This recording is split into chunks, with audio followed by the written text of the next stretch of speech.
So greetings, hello, and welcome to Beyond Burnout, a masterclass that is all about how we handle this crazy, crazy world that we live in, how we can start to de-stress, how we can move through our life and career with a little bit less of the craziness and a bit more ease and grace. Wouldn't that be lovely? This is all about how to make small shifts that can truly have a bigger impact on your life, on your career, on your business, on your well-being, even on how you show up for your family. And very often when I'm working with people, they are often getting to that point where they're like, I just don't know how I'm going to do all the things that my life and my career and my business requires. So we're going to dive deep into that today. For those of you who are online and listening as well, please feel free to drop your thoughts in the chat box, or if you've got questions along the way, so that I can make sure I can answer them as we go. I always wish to begin with paying my respects to traditional custodians of the land on which I'm on, which is Wonnarua and Darkinjung land, and wherever you're on. And also I want to pay my respects to the elders whom I've just spent a week with, sitting in ceremony and circle, and acknowledge them and their wisdom for how we can move more gracefully through the world, how we can still do all the things we need to do, but come home to being a lot more, whether that's being within and just being in our lives and on country and where we are. Now, I'd love you to write down questions as we go.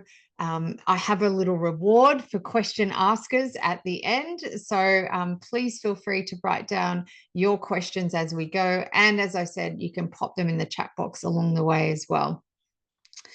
Feel free to take a photo of any of the slides. You're welcome to do that. I always say everything's copyright, just copy it right. So feel free to take a photo of any of the slides. And if you post them on LinkedIn and tag me, I'm under AJ Alexandra Joy on LinkedIn, I will send you the slides and the free resources as well. All right. So what are we going to dive into today? We're going to have a look at what are some of the really small but yet powerful shifts we can do to stop burnout before we get there. How do we lead people, teams? How do we have influence without sacrificing our dear self and our bodies? What are some of the practical strategies that we can do to create thriving workplaces so that we're also virally creating places where people love to come to work and feel fulfilled and whole? And how can we honor our own well-being while still showing up for our team? Because I see and hear from so many leaders that go, I need to take care of myself, and yet I've got all these other humans that I'm also responsible for. So drop a why in the chat if you've ever experienced burnout. I'd love to know anyone who's here and online, and maybe if you're watching the recording of this later, just be taking note. Have you ever experienced burnout? I think it's becoming more and more common, more talked about. Thanks, guys, for sharing. Yes, times two. So twice, I'm assuming that means. And unfortunately, it is becoming all too common. And I'm seeing it more and more in corporates. I think people are talking about it more since COVID. It's become, I guess, a bit more okay to talk about. And we've got all the Are You Okay days and all those sorts of things. But the reality is, for a lot of people, they do suffer in silence, and they are noticing some of the signs. Or maybe you've got a partner. I had a client just last week, and he was saying his wife's really happy that he's undertaking some coaching and some support around his overwhelm at work, because his wife has been saying some of the things to him for a long time. And even some of the littlest simple shifts that he's introduced, he's starting to see how that really makes a difference to how he feels at work and how he can show up. So unfortunately, all too common, we're seeing more and more. So here's some of the stats and facts, and I don't want to overwhelm you with lots of stats and facts, but I do like to start with a little bit of a baseline so we all know where this is coming from. Research shows that 71% of executives say that employee engagement is absolutely critical to their success, but they don't know what to do or how to make that work. We see that 69% of employees say they'd work harder if they were better appreciated. but they can't seem to find employers who care. We see $8 billion, yes, billion dollars, and that's here in Australia because I'm very focused on Australian organisations that I work with, but that's the cost of depression per year for Australian employers, from sick leave, presenteeism, absenteeism, and all of the flow-on effect that goes with the cost of overwhelm and burnout. We see some of these signs, the absenteeism, as I talked about, health problems, especially around adrenals, especially around cardiology and cardiac issues, especially around mental health issues. We also see a lot of people starting to suffer from all sorts of ailments and diseases that come about through that constant kind of pressure and stress that tends to build up. So lots and lots of autoimmune diseases. We also see that that just means decreased productivity. We're seeing an increase in excessive work hours. And unlike some other nations around the world where they've actually been really, they've legislated certain work hours, and we're moving that way a bit more here in Australia, but still it's often worn as a badge of offer, right? A badge of honor, right? That you work long hours. And there's still this thing of people going, oh, they're still in the office. Should I be in the office? Even though for a lot of people, we work from home now. But generally, I was out in parks 2 weeks ago at a mine site, and their works project for the next 3 years, they're already 6 months behind just because of the sheer volume, some wet weather events, hiring machinery issues. And so what I was seeing there was the pressure on employees and managers to do more, to work longer hours, and a lot of requests for overtime. So what I'm also noticing in lots of organizations is many people want to fund the fix, but they don't want to do the prevention work. So they want to bring in a massage for everyone so many times a week, or let's give everyone a gym membership, but they don't want to do the preventative work. And that's really the criticality to your success, is not just fixing something when I'm noticing that I'm already at that point, but starting to do the preventative work so that my well-being comes first.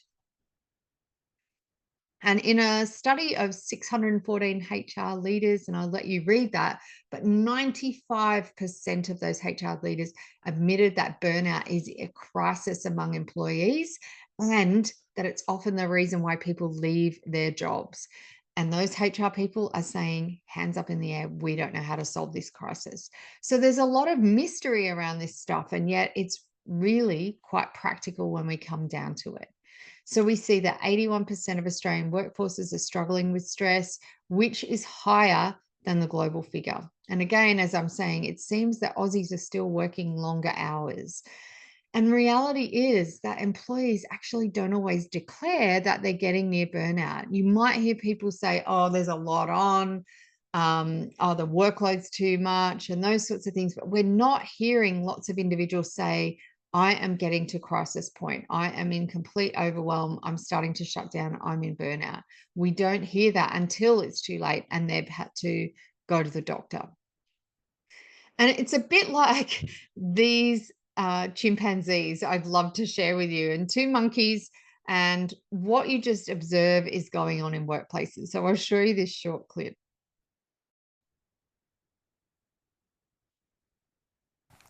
So a final experiment that I want to mention to you is our fairness study. And so this became a very famous study, and there's now many more, because after we did this about 10 years ago, it became very well known. And we did that originally with capuchin monkeys, and I'm going to show you the first experiment that we did. It has now been done with dogs.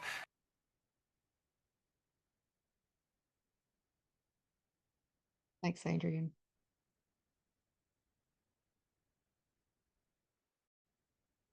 And with birds, and with chimpanzees. But with Sarah Brosnan, we started out with capuchin monkeys.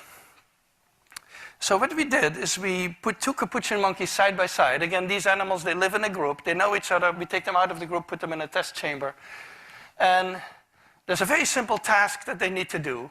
And if you give both of them cucumber for the task, the two monkeys side by side, they're perfectly willing to do this 25 times in a So cucumber, even though it's really only water in my opinion, but cucumber is perfectly fine for them.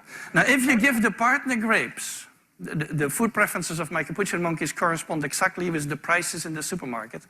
And so if you give them grapes, that's a far better food, then you create inequity between them. So that's the experiment we did. Recently, we videotaped it with new monkeys who had never done the task, thinking that maybe they would have a stronger reaction, and that turned out to be right. The one on the left is the monkey who gets cucumber. The one on the right is the one who gets grapes. The one who gets cucumber, note that the first piece of cucumber is perfectly fine. The first piece she eats. Then she sees the other one getting grape, and you will see what happens. So she gives a rock to us, that's the task. And we give her a piece of cucumber and she eats it. The other one needs to give a rock to us. And that's what she does. And she gets a grape. And she eats it. The other one sees that. She gives a rock to us now, gets again cucumber.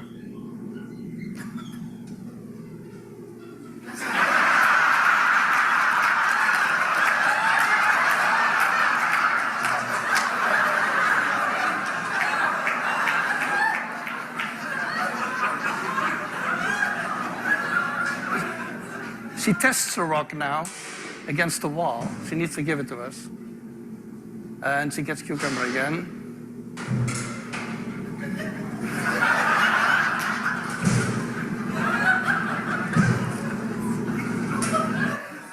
So this is basically the Wall Street protest that you see here.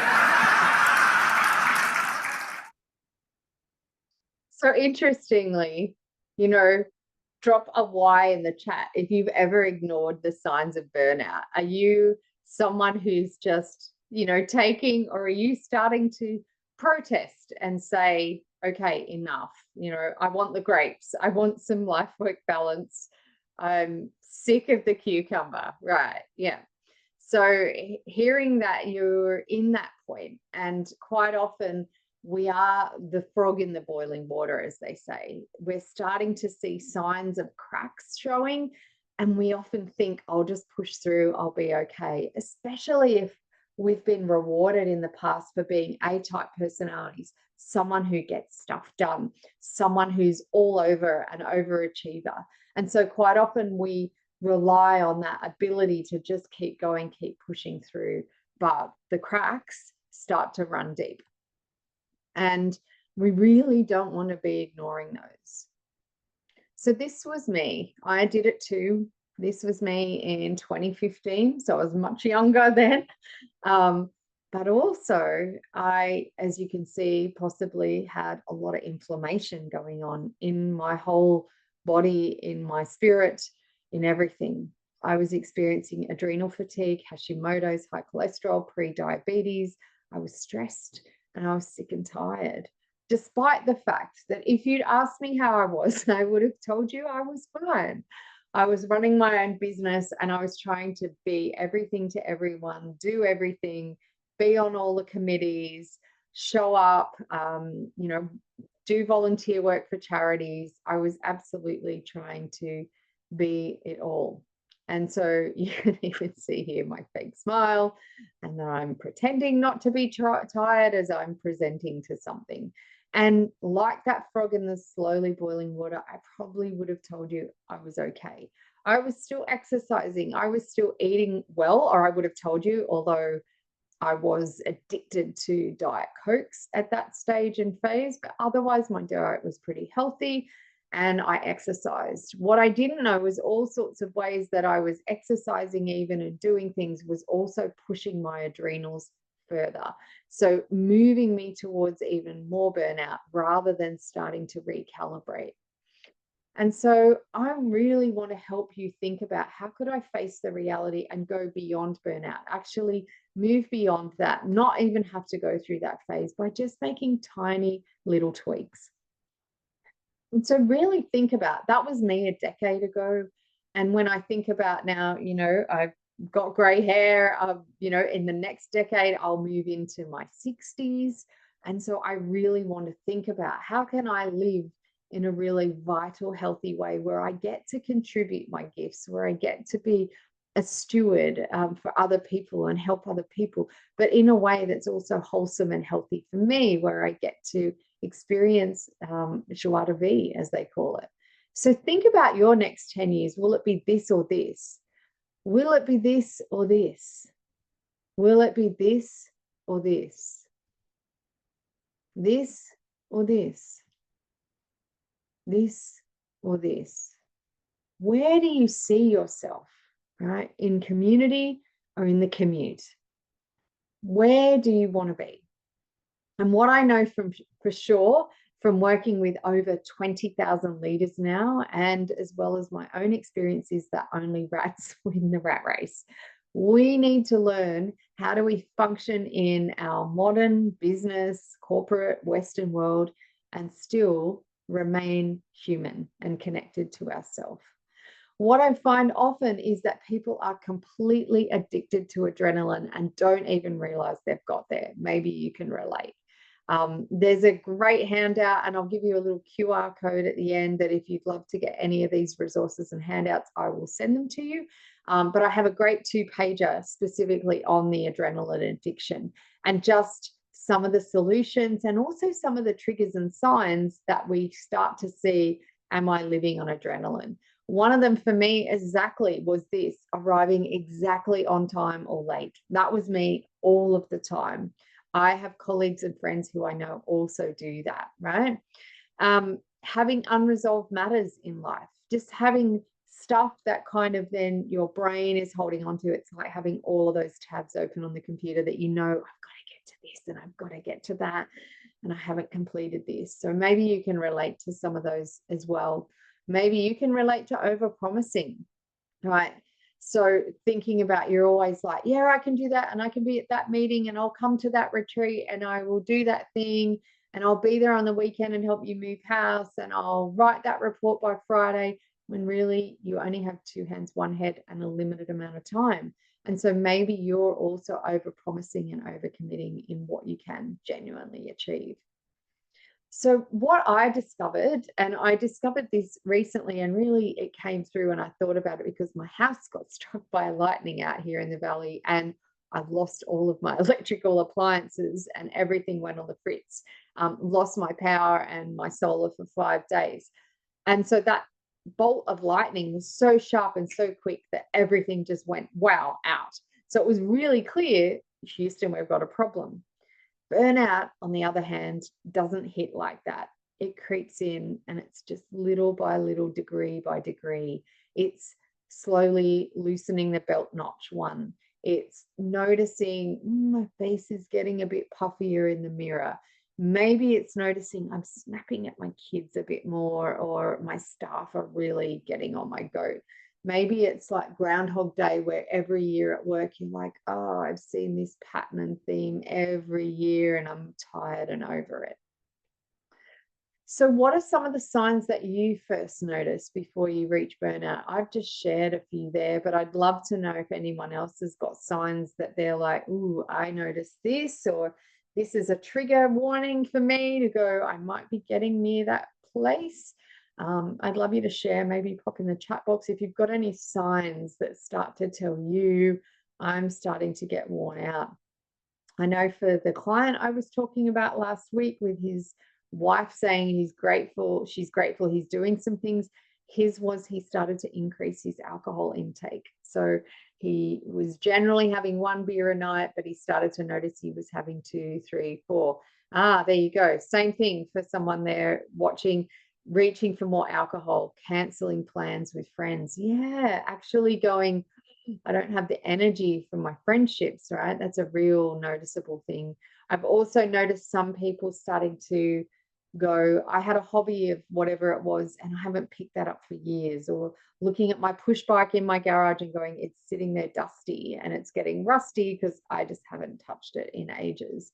It's starting to realize that maybe some of your besties you've only seen once a year, and you go, what's going on if all of those priorities are starting to take away from my experience of life?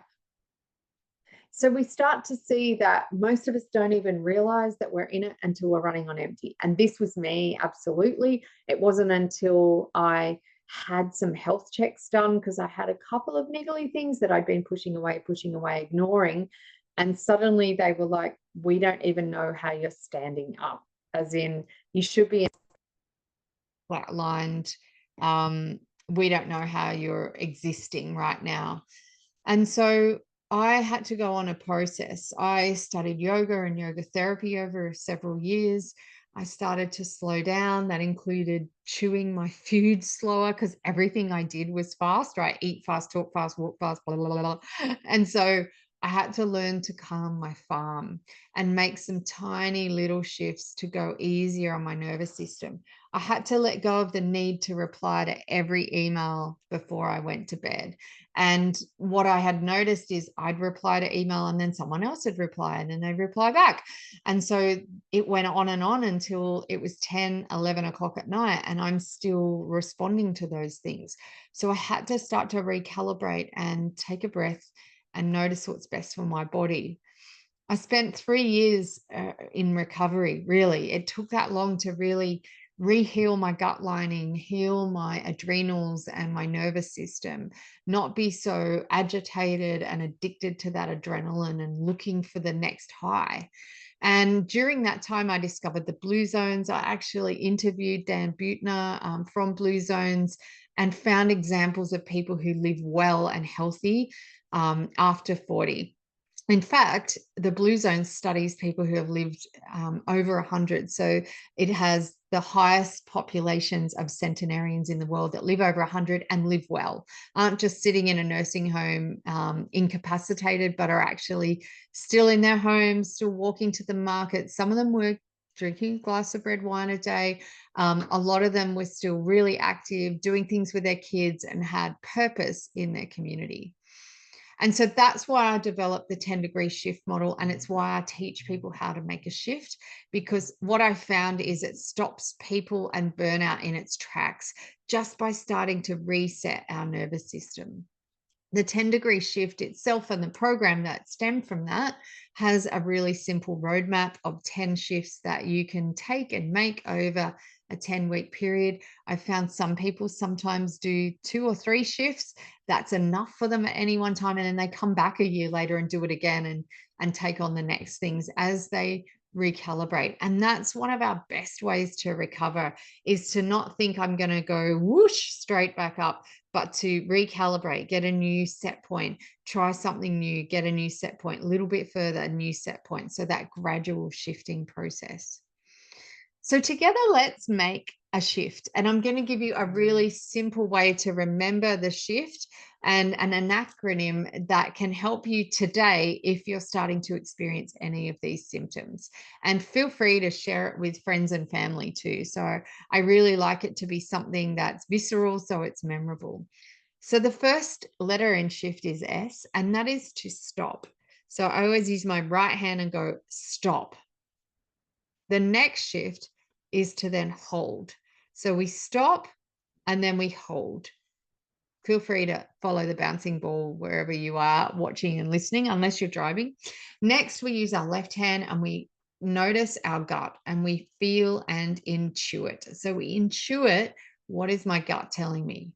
Then we go to heart. What do I feel? What am I noticing? What am I feeling right now? And then we think, right? We think then with our brain, we analyze what is all of that feedback that I'm getting and what do I want to do as a result of that? And then we choose the step forward. So we literally stop, hold, intuit, feel, think, then choose. And when we do this, what it does is stopping helps us slow down.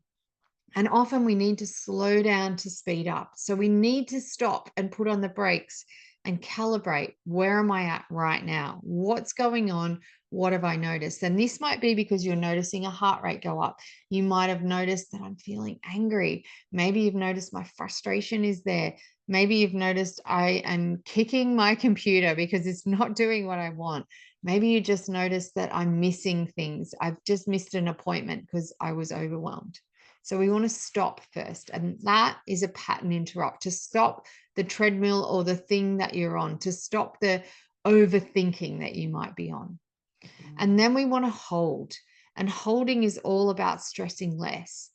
And what I love to do is have a 90-second decision buffer.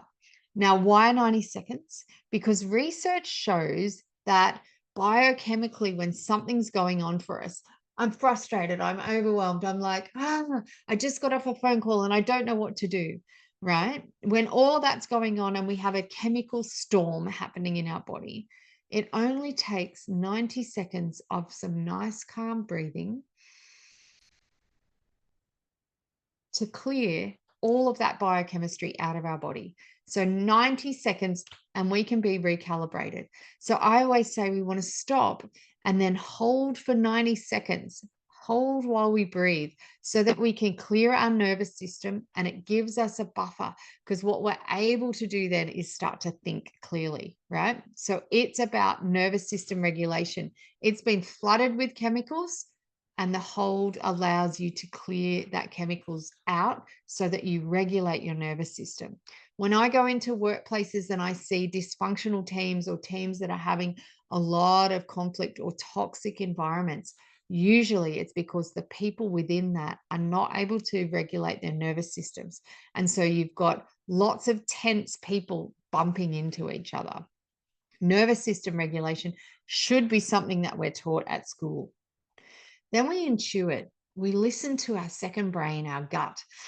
What's my gut telling me? What's my gut feeling? And some of you might be more tapped into this than others. Maybe it's something you really trust and you know. So we want to listen to our gut and the body's data. What is it telling us? Then we want to feel. And feeling comes into heart coherence. What's my heart telling me? How do I feel in this moment? And even to name the emotion is great. What we notice from these, from the Heart Math Institute, is that when we're frustrated, our heart rate is incoherent. So not only do we feel frustrated, but our heart rate actually creates more dissonance. When we're in a state of love or appreciation, I often just think of my dogs and how grateful I am for them, or I think of the land or something like that. And when we move into appreciation, gratitude, our heart gets into a coherent rhythm again, which allows our brain to be able to regulate better.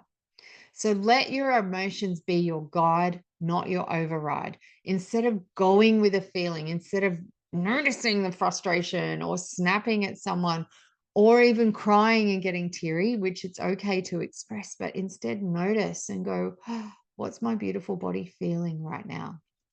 And then we can start to think. So all of this can just take a minute or two. But what we want to do when we think then is to focus on what we can do. Not all of the options, but what is it that we can do? What's my right next move? Just the next thing, not the whole picture, but just one little thing. And what I've found really useful for myself and clients is to shift your thinking to I choose to or I get to. I'm choosing to make that call. I get to pick my kids up from school.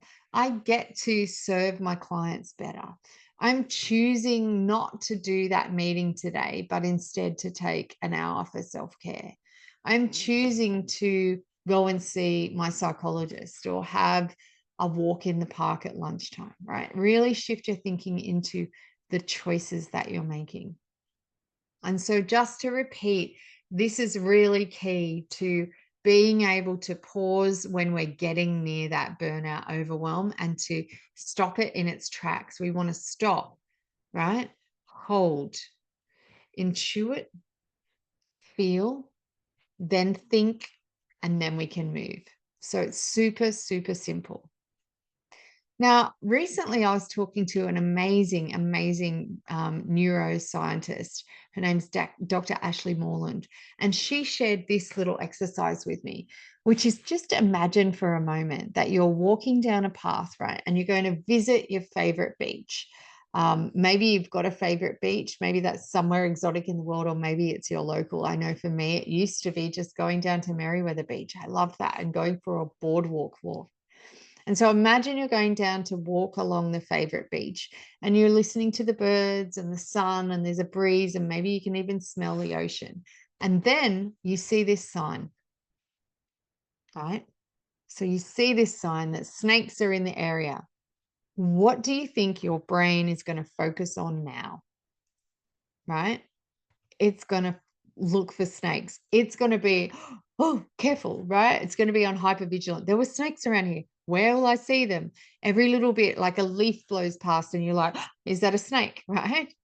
And so a traumatized, stressed, and burnout brain does the same. If your brain is stressed, if you're in overwhelm and you know I've packed too much in, I'm doing too much, and I've pushed my dear little brain too far, then you're going to react like as if you saw that snake sign. Instead, when we create psychologically safe workplaces, when we recalibrate our own nervous system, we can begin to hear the birds again, notice the ocean smell and the breeze, and we won't worry so much about the snakes. We'll be like, yeah, if it comes along, I'll deal with it. But in the moment, we're much more calm. So we want to actually create psychological safety in the body. We want our nervous system to move from the parasympathetic to the sympathetic and vice versa. We want to be able to have some flexibility because there's always going to be stresses, right, that send me into sympathetic, and we want to be able to come back to our rest and digest. It's okay to have, there's this, or even excitement, like we've got an event on, it's exciting, but we want to be able to come back and go, okay, I can come to rest and digest. I feel completely safe in my body. In companies, this is the same. What I see in most company cultures is people around these zones of disengagement, disagreement, where there's blame games going on, where people are retractive, where there might be despair or a lot of anxiety. And when people learn to calibrate their nervous system and a whole team learns to do that, what we start to notice is a shift to here, a zone of empowerment, a zone of excellence where people are cooperative, right? Are productive, are more conscious, are creative, are compassionate. Because we can't do all of that when we're in that flight or fight mode, when we're in that contained retractive mode. We can't be compassionate. We can't be cooperative because we literally don't have any reserves left to share with others. And so we want to help organizations and our cultures move here as well. So, are any of you on the call in a leadership or management position? If you are, feel free to put a yes in the chat box. And I want you to think about if you're responsible for other people. Thanks, Sam. Great. So, if you're responsible for others, I really want you to think about what kind of environment am I creating? And are my people able to rest and digest, or are they on edge all the time? Does it feel like it's just pushing, deadline, right? Are we being asked to do more with less? Pretty common these days since COVID. I find most organizations are now asking people to do more with less. So really think about what role can you play if you're a leader in supporting your team to prevent burnout? How can you support that? And obviously without depleting yourself as well, but how can you support others to have healthy, balanced lives? So there's some Mayo Clinic research that shows for us to love our job and to have career well-being, we have to love our work a certain percent of the time, right? So what percentage of someone's normal work week, just say it's a standard week, what percentage of someone's normal work week do you think an employee would have to love their work in order for them to feel really engaged and have a sense of well-being? Pop your percentages in the chat box. I'd love to hear your guesses. What do you think percentage-wise people have to love their work? Okay, 20%. Yeah. Cool. And you know what, Sam? You're on the money straight away. Maybe you've heard this research before, but it is actually 20%. That's all. So people just have to love their work a day a week or maybe a couple of hours a day, which is really surprising. A lot of people say that they think it's 80% or something like that. It is not, right? It doesn't have to be that. It's only 20%. So here's another resource, and I'll give you a link later for it as well. I often say in your normal check-ins, maybe be asking things like, what did you love doing this past week? What did you loathe doing? So in a 20-minute check-in with your team, start asking this. And sure, everyone's going to have to do tasks and things that they don't love doing, right? That's just the nature of work. But we could start to stack it in the favor. We could start to go, well, can I give you a bit more of what you love? Can I reduce a bit more of what you loathe? Can we talk as a team and go, you love that, but you loathe it. Can you switch some tasks, or can you help each other so that it makes it easier? So we can start to shape our employees' experience of work and how well they feel. And really, when you see all of Gallup's research, it shows that the manager really sets the tone for everyone's experience of work. So that old saying of people join a company but leave their manager is spot on. That a manager, leader, supervisor shapes the workplace. And we often want to point a finger at a CEO, right? We want to point the finger at the senior exec team.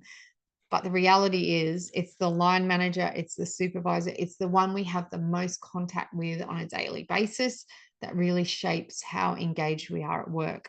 And they're going to be also the best person to get a litmus test of how burnout you are and what's realistic. And can we reshape your job processes and your workflow to help you have more balance? Because they'll get more commitment out of you. They'll get more discretionary effort. You'll love your work more, which means you'll give better customer service. You'll be more pleasant to be around, and your family will love you more, as well as your dear body.